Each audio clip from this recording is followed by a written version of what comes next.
Hi, and welcome to Cosmic Consciousness with Cassia. On this channel, we discuss all aspects of the ascension process. I have a variety of services that I offer to assist in your awakening journey, and you can find those listed in the description box below. Today, I'm going to be doing a video on the nodes of the moon, as was requested by a lovely subscriber. I do love hearing you guys' requests, and I try to honor those when I can. And so I went through a few different things and different ideas, playing around with how I wanted to do this video. But I think the most significant thing to focus on right now is the collective energy of the transiting nodes and what those mean for us in terms of our experience and where we as a collective are being drawn to move towards. And so a little information on the nodes for those who aren't aware. The nodes are approximations in the sky. They are always on an axis, so one is opposing the other, and so we can see them always in opposite houses and in opposite signs, and so they represent a duality and a polarity, and we're gonna get into that a little bit. We have, in Vedic astrology, they call them Rahu and Ketu, and this is, or Ketu, I'm not sure how, I've never actually listened to anyone pronounce them, so I'm not sure how it's supposed to be pronounced, but somebody can let me know if they like. But this is the head and the tail of the dragon. And so they represent karmic points or points of evolution in our natal charts and just overall.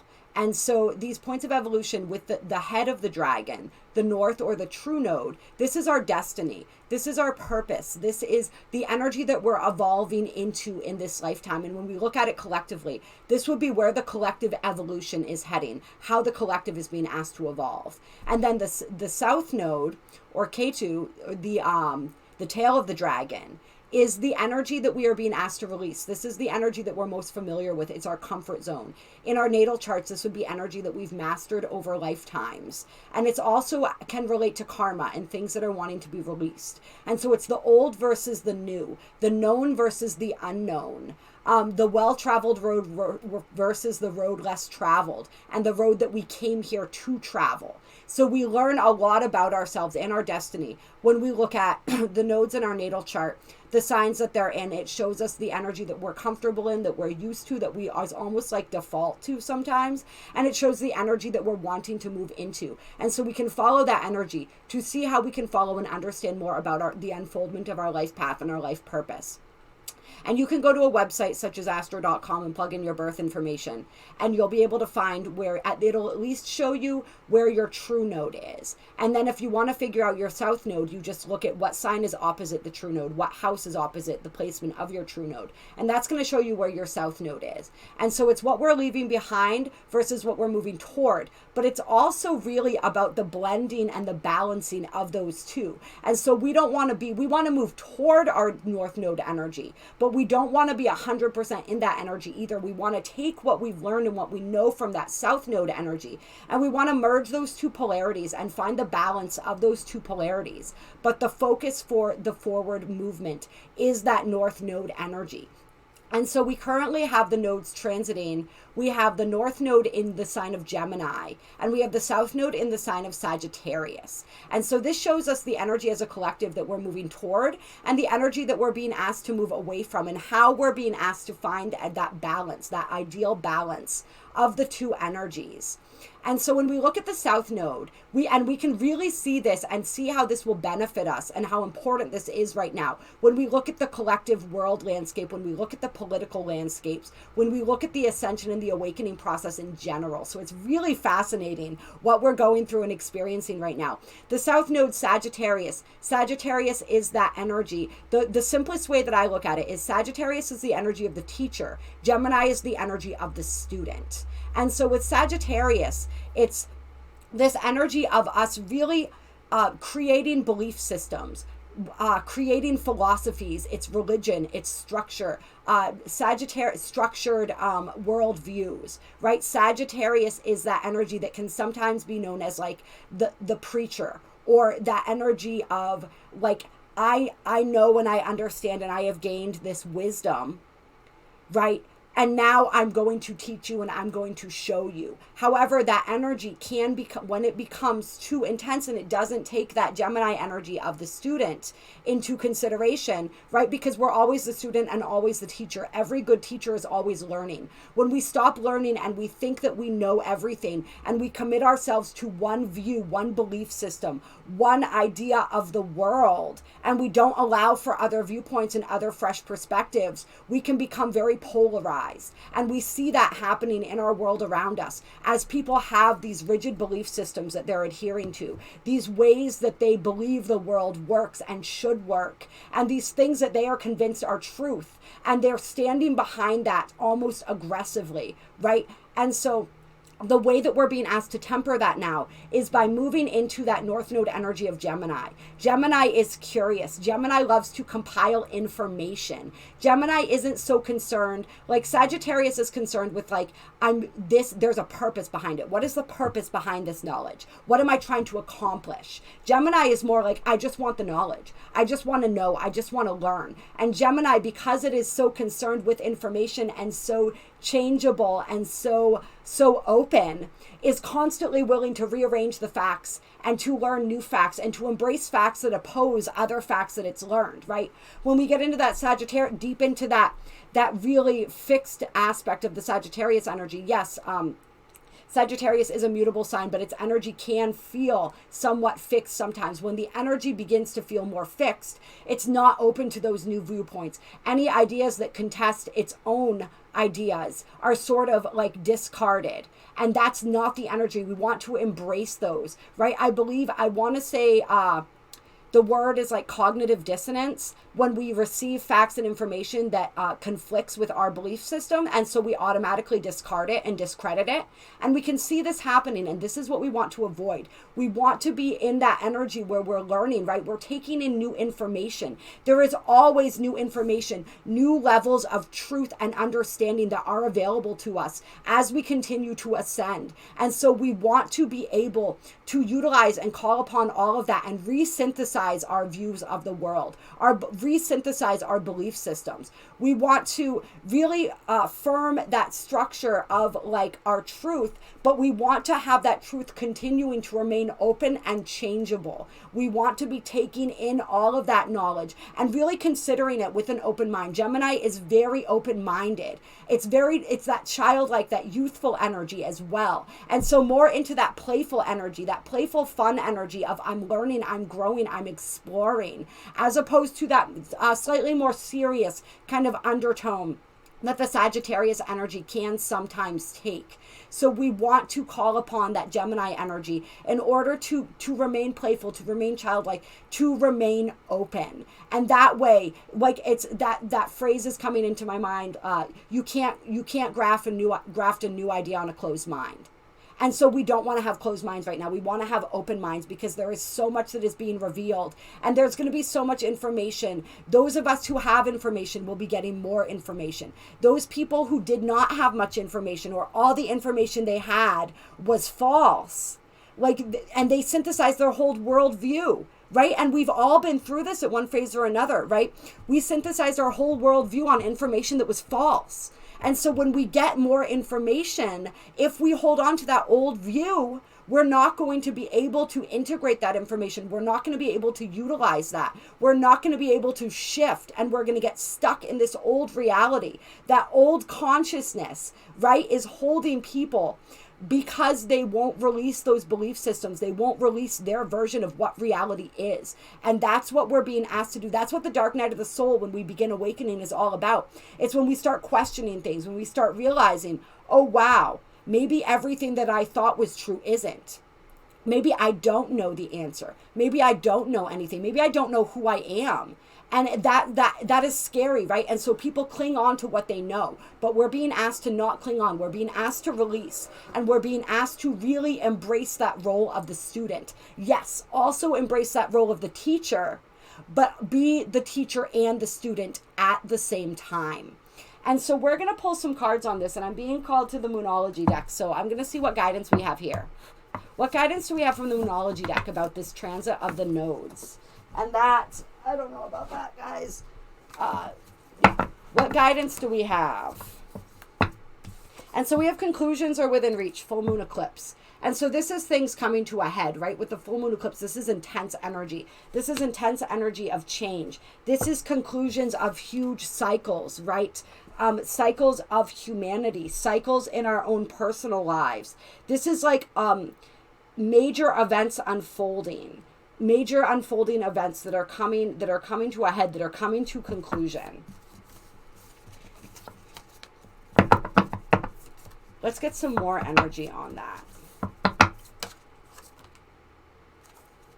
Okay, we have a win-win outcome is forecast. Hold your vision and believe in the impossible. And so I'm feeling like as some of these major world events come to climaxes and come to conclusions, we want to continue to hold our vision, believe in the impossible. It's like we want to, no matter what is being shown to us in the outer reality, we want to continue to hold a higher vision, to hold that, to dream that impossible dream, and to understand that the energies, like everything is working for us, not against us. Even in those moments where it really feels like things are working against us, I feel like there's going to be some conclusions and some things happening that are not going to be what we anticipated. There's going to be some major changes that unfold as a result of this. And so it's just like us holding the faith, holding the dream, holding the vision, and not being deterred or frightened by whatever these apparent conclusions are. And remember, every ending is just a new beginning. And so it's a constant cycle. And so there's no like conclusions, right? There are, but it's just concluding one cycle and beginning another. And so this is like major cycles concluding here. On the bottom of the deck, we have show the real world, the real you. Blah, blah, blah. Sorry. Mercury pre-shadow, you guys. This is going to be an intense one. I can tell because I'm already being affected. Clear. Let's get more on this. Conclusions are within reach. Tell me more about this. Okay. So we have the Seven of Pentacles. This is reevaluating, looking at where we've come, looking at the path that we're on, looking at the effort that we've put into things, right? And then determining if that is worth it, if this is still a path that we want to travel. And then we have the Ace of Pentacles coming out with the Two of Swords in reverse. And so what this tells me is that it's about making a decision. These conclusions for a lot of us also are going to involve really looking at the results, looking at our harvest so far, looking at where we've come in our journey, and then making a decision about how we want to move forward. And once we make that decision, right, because this is indecision, this is being at a crossroads, this is once the decision is made. And so, or I should say, this is once the decision is made, because it would be the reversal of that energy. Once we make that decision and we decide how to move forward, there is a possibility for a whole new cycle. Like we said, endings are just beginnings. So this is the new cycle. All right, tell us some more.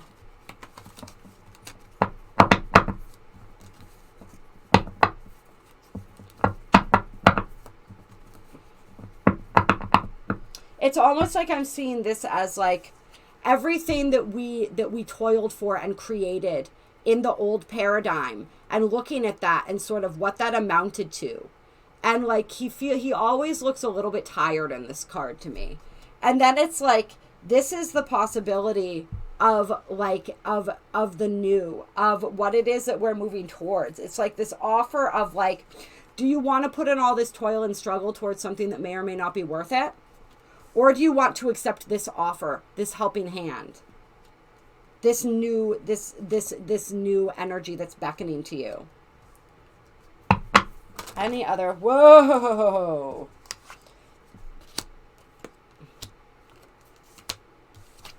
Yeah. So we have the Two of Wands, which is making a decision, right? Setting intentions. But then we've got all of this energy here. So this is very heavy energy. The Five of Cups, defeat, regret, sadness, loss. The Devil, bondage, addictions, everything that holds us bound. This is also Capricorn energy here. And then we have the Nine of Swords, which is just complete mental entrapment and being stuck in the mind. And so this is the energy that we're being asked to release ourselves from right now. As we set intentions for a new future, like, do we want our energy to feel like this? Or do we want it to feel more open?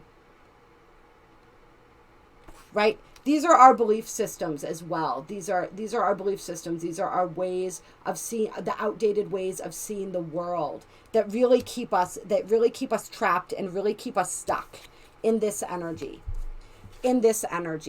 And are we ready to release those? Are we ready to move forward from those? Are we ready to really set our course? Like, look, he's holding a globe here. He's holding a world. Are we ready to, this is like the hold your vision. This is the believe in the impossible right here.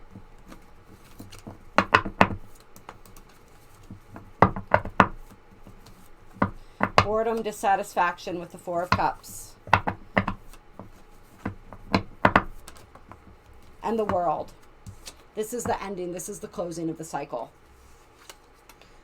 The closing of this cycle as we move out of that energy.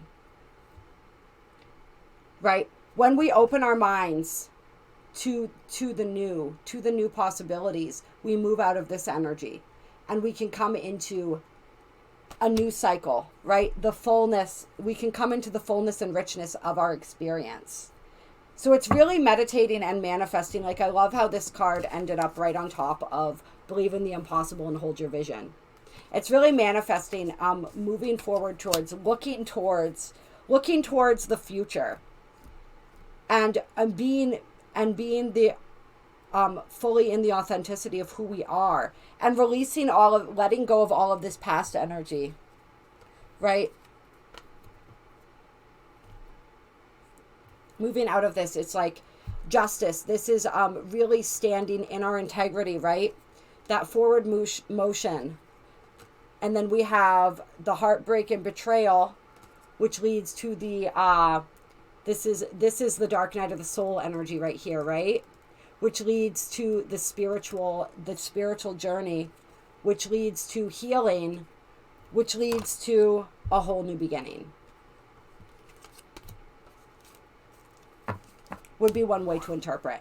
I want to pull some Black Moon astrology cards here. Clear. Let's get some Black Moon astrology cards on this transit of the nodes.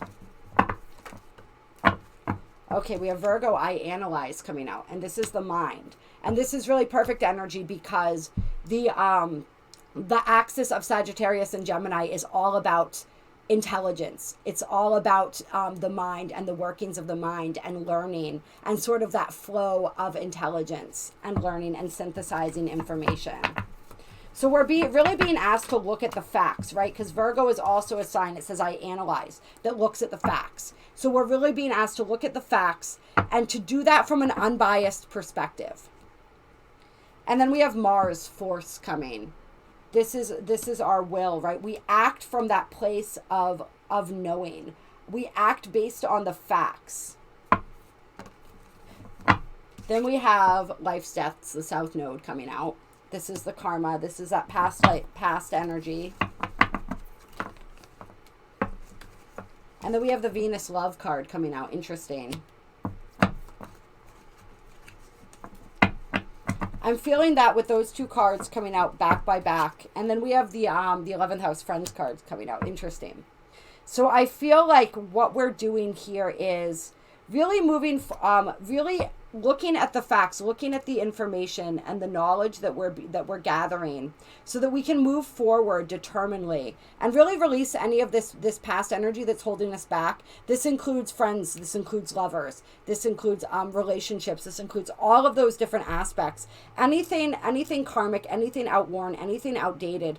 And when we do that, we pull in whole new representations of this energy as well. So it's like it's a whole new as we begin to open up our minds, we're bringing in a whole new manifestation of the types of people that we interact with, the types of relationships that we have, the types of people that we are working with and collaborating with. And then we have the first house, the body. This is also the self, the identity, right? This new identity. And then we have Grand Cross Provoker. and Mercury retrograde reinvention coming out. And so we're really going to be, this is like a total reinvention of ourselves that's happening as well. As we are working through all of these old belief systems, as we are releasing that which doesn't resonate and stepping into a new, it's like a whole new understanding of who we are, which is of course going to change who is in our reality, right? And these events that really provoke us and push us into a whole new understanding of the world, of who we are, of our place and our part in that world. It's like completely reinventing ourselves, reinventing our reality, reinventing the world, really. Anything else? Sagittarius coming out, I see. 7th house partners. All right, so there's a lot of energy. I feel like this nodal transit is really going to be affecting our relationships and our partnerships in a big, big way.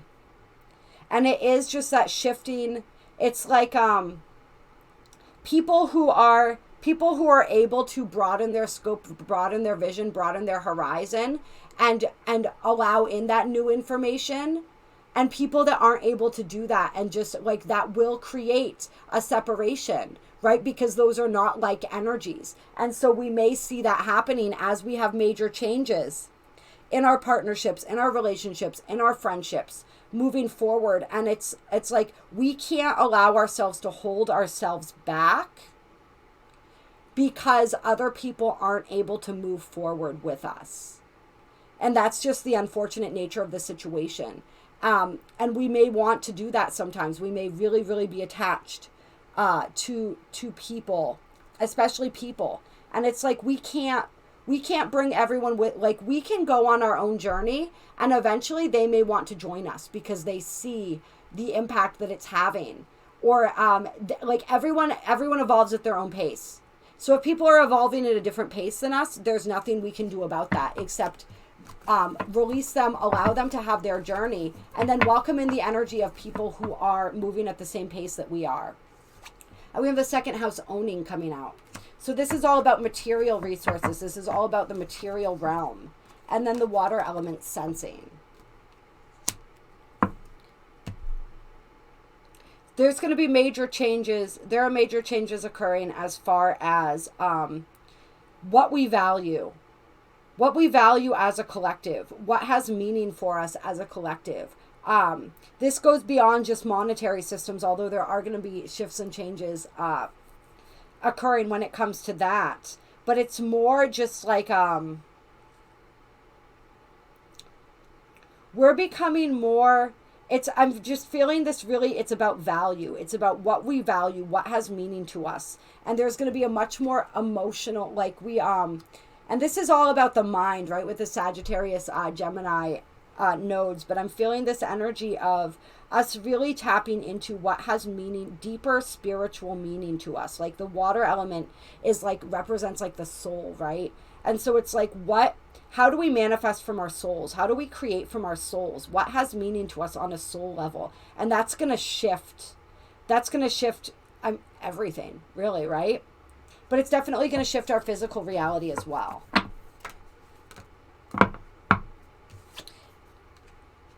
And the North Node, life's purpose. And it's going to move us more deeply into our life's purpose. I'm really being drawn to the eye on the top of the pyramid here, right? You see that? You've all seen that. Especially anyone who's American. I mean, we have it. It's on our money, right? And we know different things that eye represents. And so this is like us seeing through and sensing through control, through the tactics, through understanding the ways that that money and these different control tactics, right? These different belief systems, and there's a lot of belief systems that we have based on money, right? Based on worth, based on money determining people's worth. There's a lot that goes into this energy, right? And so people really seeing and sensing through that. And that's part of our purpose. That's part of, it's sort of like belief systems around money that we're looking at, larger world systems around money. and sort of like all the different ways that are the things that we value have been distorted, and we've been trained to value the things that didn't really have meaning, and we're beginning to understand what has true meaning. And as we find what has true meaning, we begin to release our attachment to some of this outer stuff, and our attachment to it begins to release the control. Right? Because something can only control us when we're attached to it. So that's really interesting energy coming out. I want to pull a couple, and then we have the 5th house creativity on the bottom of the deck. I want to pull a couple mystical shaman oracle cards. Clear. Let's get some guidance for this nodal transit. Ooh, we have the rainbow. The rainbow, taming the wind, and the wild woman. With the sorcerer on the bottom of the deck. This is intense, all right? And so the rainbow, this is like the rainbow light body, the rainbow bridge, the ascension. Very much that ascension type energy.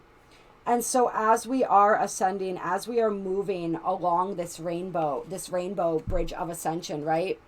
We're being asked to clear our energy, to ensure that our energy field is clear, to ensure that we are understanding and giving thanks to the sacredness of this journey that we are undertaking.